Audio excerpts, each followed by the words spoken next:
तो पिछले दिन मोटरोला ने लॉन्च कर दिया है मोटरोला मोटो G9 पावर। और आज की इस वीडियो में मैं अनबॉक्सिंग नहीं, आपने अनबॉक्सिंग मुझे लगता है देख ही ली होगी काफ़ी सारी। आज की इस वीडियो में हम लोग जानने वाले इसी स्मार्टफोन के कुछ प्रोज एंड कुछ कॉन्स, मतलब क्यों आपको ये फ़ोन लेना चाहिए एंड क्यों नहीं, reason to buy and not to buy, in this video only on Technica.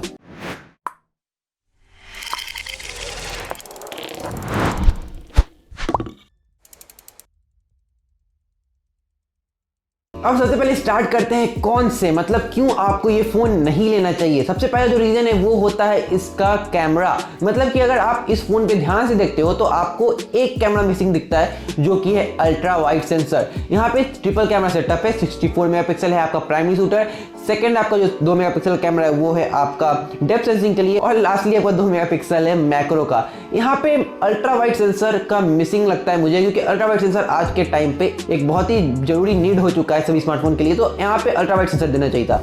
Second cone जो है इस फोन की वो है इसकी डिस्प्ले। 6.8 इंच की IPS LCD डिस्प्ले आपको मिलती है, पर यहाँ पे जो इसका जो कॉन फैक्टर है वो है इसका रेजोल्यूशन। मतलब कि आपको यहाँ मिलता है HD रेजोल्यूशन के साथ एक स्क्रीन, यहाँ पे फुल HD मिसिंग है। मतलब 10,000 रुपए का अगर आप ऊपर जाते हो तो आपको कम से कम तो फुल HD देना ही देना चाहिए। तो यहाँ पे ये थोड़ा सा लैग मुझे लगा इस फोन का। थर्ड जो कॉन है इस फोन का वो है इसका प्रोसेसर यहाँ पे इस फोन का मेजर कौन है, जिसके चलते मैं इसको खुद के लिए रिकमेंड नहीं करूंगा। यहाँ पे आपको देखने को मिलता है स्नैपड्रैगन का 662। अगर बात करें in the term of performance and fabrication तो यहाँ पे आपको 11 नैनोमीटर पे बेस्ड ये प्रोसेसर है। यहाँ पे आपको ऑक्टा कोर प्रोसेसर देखने को मिलता है, जिसमें कि 4 कोर हैं जो वो है बड़े 2.0 पे क्रायो 260 गोल्ड एंड छोटे 1.8 क्रायो 260 सिल्वर। अगर बात करें परफॉर्मेंस की, क्योंकि इतना स्पेसिफिकेशन जाने से कोई मतलब है नहीं, तो यहाँ पे अगर बात करूँ मैं गेमिंग की तो यहाँ पे आप गेमिंग नहीं कर सकते हो। मतलब हाँ गेम चलेंगे, ऐसा नहीं कि गेम चलेंगे ही नहीं, बट आपको इससे अच्छा वैल्यू मिल सकता है अगर आप चल जाओ मीडिया टेक की तरफ या फिर इवन आप स्नैपड्रैगन की तरफ ही चल जाओ, तो आपको काफ़ी अच्छे प्रोसेसर देखने को मिलते हैं इस दाम पे। अगर मीडिया टेक की बात करूँ तो यहाँ पे मिलता है आपको G85, इससे कम दाम में, मतलब 10,000 से नीचे में फोन में आपको मिलता है G85, जो कि इससे काफ़ी अच्छा प्रोसेसर है। एंड अगर आप कुछ पैसे और लगा दो, इवन 1,000 रुपये ज़्यादा लगा दो, तो Realme 6i अच्छा हो सकता है, Realme 6 अच्छा हो सकता है, Realme 7 अच्छा हो सकता है, और वहाँ पे आप काफ़ी अच्छी लेवल की गेमिंग कर सकते हो।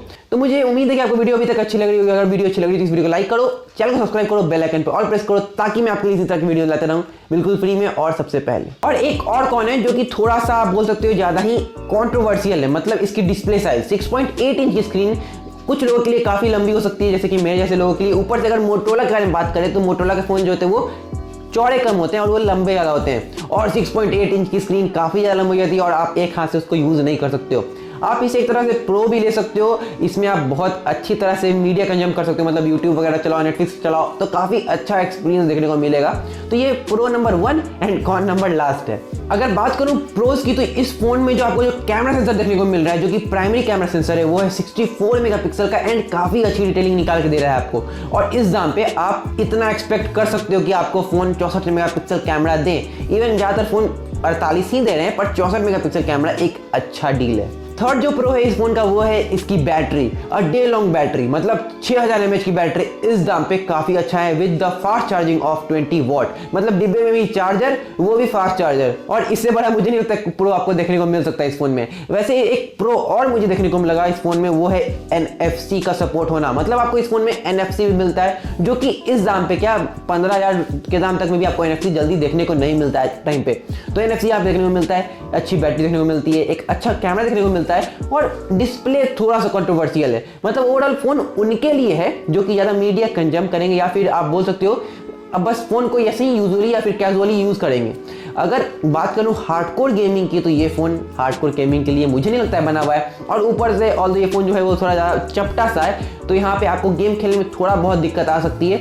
दैट्स वाई ये उन्हीं लोग के लिए है जो कि बस फ़ोन में इंस्टाग्राम, फेसबुक और यही सब चलाने वाले हैं। पर अगर बात करें PUBG आ ही सकता है, या और COD वगैरह की बात करें तो यहाँ पे ये फ़ोन उसके लिए मुझे नहीं लगता है अच्छा होने वाला है। और अगर आप इसमें सीरियसली अगर कुछ प्रोडक्शन का काम करने वाले हो, मतलब जहाँ पे आपको प्रोसेसिंग का काम ज़्यादा लगेगा, तो ये फ़ोन लैग करता है आपके बहुत सारे फ़ोन से। हम अगर अल्टरनेटिव के बारे में बात करें तो यहाँ पे Realme 7i अल्टरनेटिव है इस फोन का, जिसमें कि आपको सेम प्रोसेसर देखने को मिलता है, सेम कैमरा देखने को मिलता है, पर यहाँ पे आपको बेनिफिट ये है कि आपको देखने को मिलता है एक 8 मेगापिक्सल का अल्ट्रा वाइड सेंसर, जिसे कि आप काफ़ी चौड़ी चौड़ी फोटो, मतलब कि अल्ट्रा वाइड फोटो निकाल सकते हो।